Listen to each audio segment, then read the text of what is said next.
Pinahirapan ng husto itong si Divina sa loob ng kulungan dahil na rin sa mga kakampi dati ni Princess sa loob ng kulungan. Ipinagiganti nila ang ginawa nga nitong si Divina kung saan muntik na rin niyang patayin itong si Princess. Kaya naman karma ang inabot niya sa loob ng kulungan. Naranasan niya ang hirap na hindi pa niya naranasan sa tanang buhay niya. Mangyak-ngyak na itong si Jenny. Pakiramdam niya kasi wala na silang pag-asa at tuluyan na nga silang nalugmok. Ngunit si Divina ay hindi pa rin naalis ang kayabangan sa kanyang sarili. At sinabi niya, hanggat may galamay pa sila sa labas ay may pag-asa pa sila. Ang tinutukoy niyang galamay ay walang iba kundi itong si Libby, sapagkat anak niya ito ay gagawin umano ni Libby ang lahat para sa kanya.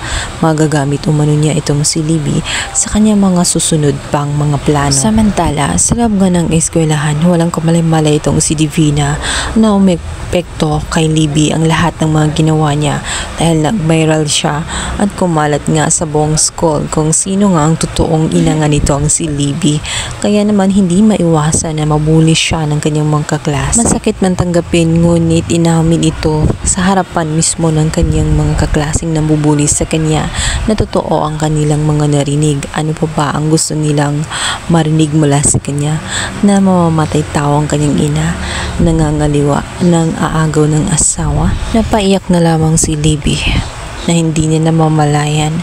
Nahiya siya ng sobra at halos matunaw ang kanyang mukha, kaya wala siyang nagawa kundi ang magtatakbo na lamang palayo dahil daig pa niya ang isang ice cream na parang matutunaw na nga sa hiya.